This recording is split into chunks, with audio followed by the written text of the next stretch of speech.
video number 6 of our 7-part series from red light to green light.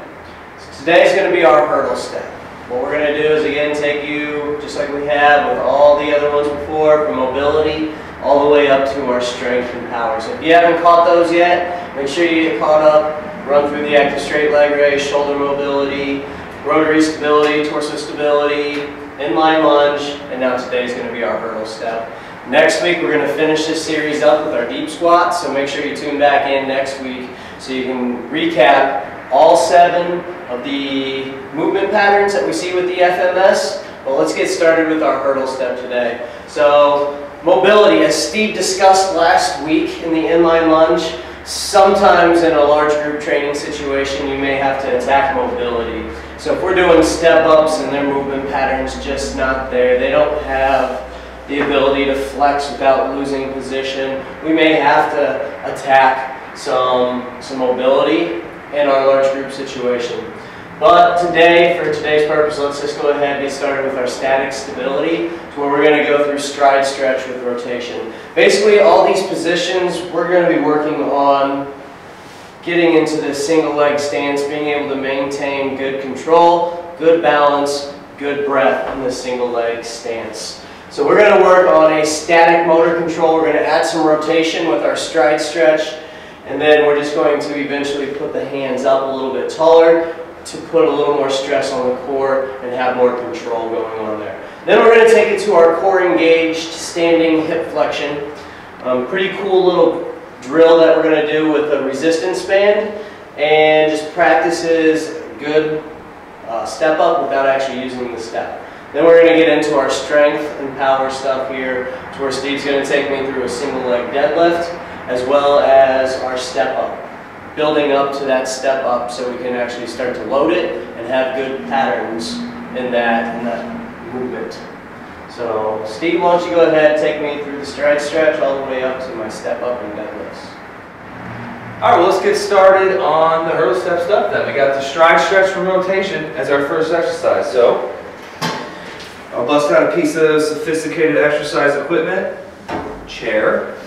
And so we're just going to have Jared go ahead and put his front foot up on the chair. What's really important here is, once again, pretend we're in that 90-90 position. We're in a 90 position here. We got 180 with this leg. So it's really important that we're getting stability on this down leg. So with these exercises, that's the goal, is that we're doing single leg stance, one leg stuff, and this leg is just out of the way. Plus, we're trying to get some hip flexion out of this leg on some stuff too. So if your mobility stuff isn't cleared, once again, this is the wrong place for you, and you're going to be working on your active straight leg raise stuff, or just hitting some correctives as a red light right now. So getting into the stride stretch with rotation, he's going to put the foot up on the chair, and we're just going to have a nice static stance here, have Jared cross over, and he's just going to rotate. And with this rotation, he's keeping that lower body nice and stable.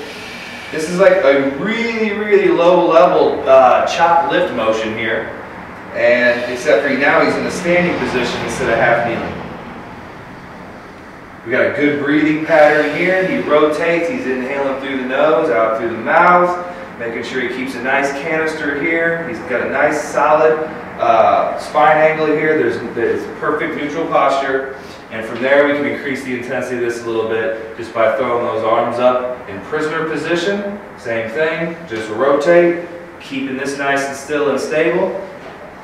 This chair could probably be maybe an inch taller, or we could put something under his foot to get that knee to break 90. This is a pretty good starting position for him. So nice good rotation on a solid lower body, and that looks good for the stride stretch with rotation.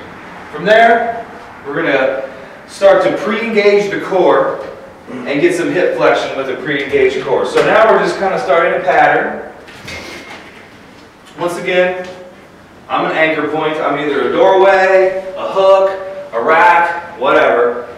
Luckily I'm tall. And I'm basically just anchoring up here for Jared. Jared's going to do a straight arm pull down, which has pre-engaged his core now. I want him to exhale on that, bring this leg up, cycle of breath in. Big full stomach and chest cavity, exhale, and start to lower that down, reset.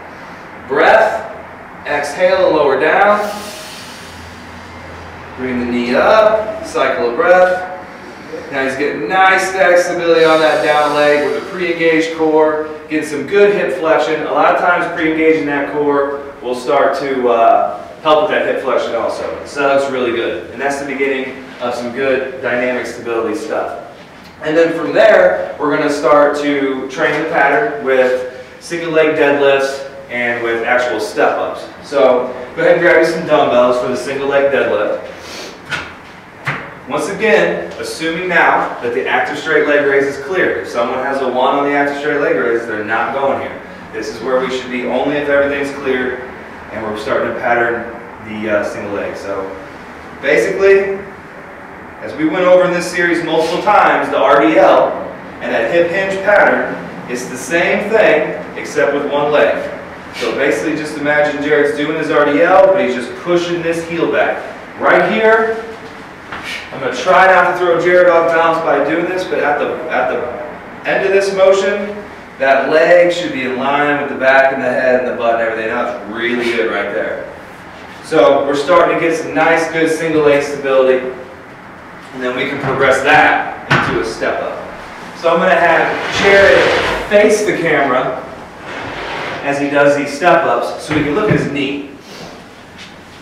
We've looked at how important it is to have that nice post on that down leg, so that's important here. What we want to look at here too is this knee angle. So we want to make sure as he's stepping up that this knee doesn't have valgus or cave to the inside. If it did, we might want to just go ahead and give him some RNT corrections with that. Sorry. We step into that. And go ahead and just pull him in to his mistake. So he has to push that knee out. So that's a good correction there, which might be like an assist. But what's really important is that he's driving through his hip to come up on that step, and it's not a toe, knee, quad dominant step up, but this bending forward. He's staying nice and tall in that pattern and driving with the glute tall up into that position. And from there, we can do some unilateral loads, some bilateral loads. He did the sprinter version with the pause at the top, which is really good for getting that hip flexion and down leg extension. So that's a perfect example of a step up to really work on that pattern. So, and you can, like I said, you can challenge that however you want. Once you get to this point, it looks good.